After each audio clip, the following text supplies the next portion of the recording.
Perfect Blue is an anime film produced in 1999 by the renowned anime director Satoshi Kon. It is horrifying, meticulously crafted, and cinematically blah blah blah. I don't give a shit. Perfect Blue predicted the rise of VTubers 2 decades before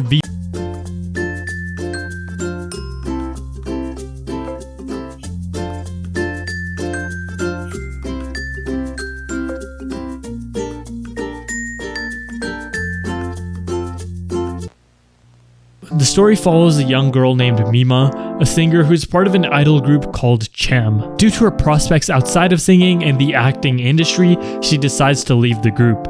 And so the film starts with Mima in her final performance announcing that she will be graduating from Cham. This is also where we meet another important character in the story, the Discord mod. Now this guy's a stalker and he runs a website where he posts worryingly accurate details about Mima's personal life. In her new acting career, she is forced to do some very sketchy and demeaning scenes in order to advance her career.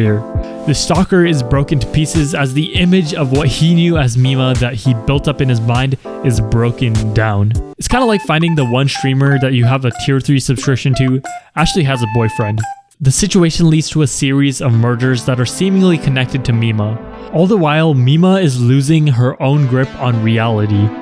As while in public she puts a smile on her face, in reality she's losing touch with her own sense of self. Scenes blend into each other as her dreams, reality, and the show that she's acting in become jumbled together, and we, along with Mima, begin to lose our own sense of what's real and what's not.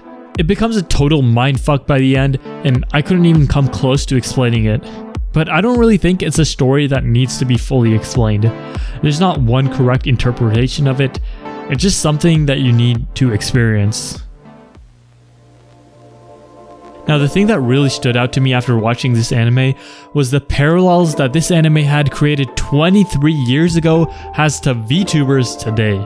Fundamentally, the story of Perfect Blue is about the separation that public figures have between their personal lives and the avatars that represent them. And I think that VTubers are literally a direct representation of that. For a lot of VTubers, the model isn't just something to allow them to express themselves, it becomes a character of its own. Just as an example that I thought of recently is the VTuber Booby, who due to various reasons has a really large audience coming into his debut stream even though he is an independent streamer.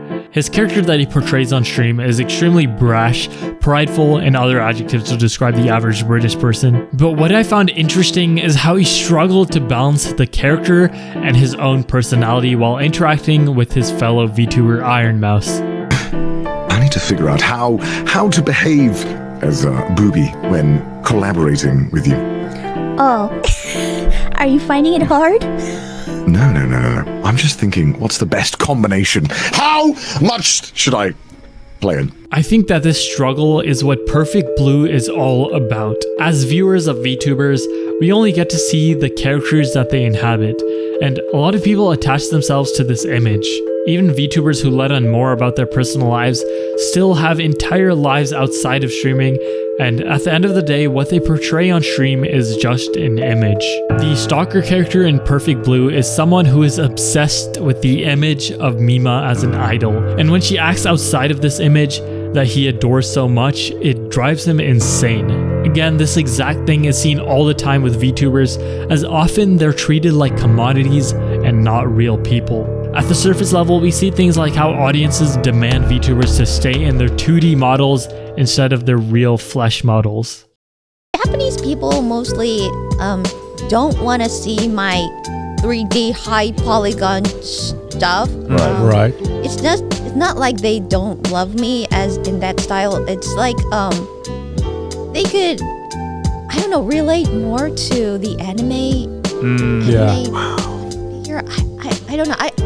That's the part I don't understand much about. Further than that, we see how collaborations with VTubers are safely guarded in order to protect their images. Hololive, the largest VTuber group in the world, rarely collaborates with content creators outside of the organization, and I think that is because they value their online image that they create so highly. Now, this is also connected with the idol industry in Japan, as most idols in Japan are forced to put on an image of being a cute, pure, and innocent girl, you know, the kind that would be enjoyed by the average Redditor, But the reality is that this image literally can't be filled by anyone, as the agencies that manage these idols often over-control them, and in some cases it even leads to suicide.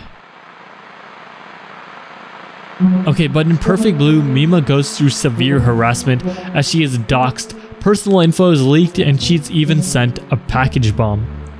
Has this level of harassment occurred in the VTuber community? Yes. Okay, maybe not the package bomb part, but there have been numerous occasions of fans that go crazy as they feel that they have some ownership of the image of the VTubers that they create. The VTuber Project Melody was once banned from Twitch due to a false copyright takedown from the person that made her model. Now, Melody paid this guy for the model, and he has no actual grounds to be issuing a strike, so why did he do it? Pretty much it boils down to him being angry that she had blown up to the level that she had, and the image that he had of her turned out to be different than the reality. As a result, he relentlessly harassed her online and even threatened to dox her. Speaking of doxing, the group that Melody is a part of, VShoujo, was also once targeted by an individual threatening to dox multiple members in the group. It seems like threats of doxing is a pretty regular occurrence in the VTuber community, and I don't think it's just a coincidence.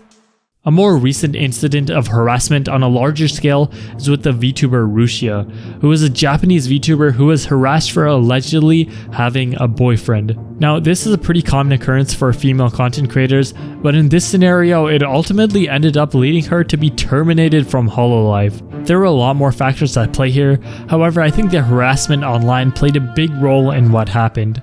Now, there are a lot more examples of this harassment in the VTuber community that I could bring up, but the rift between personal and online lives is most of the time what's at the source of it.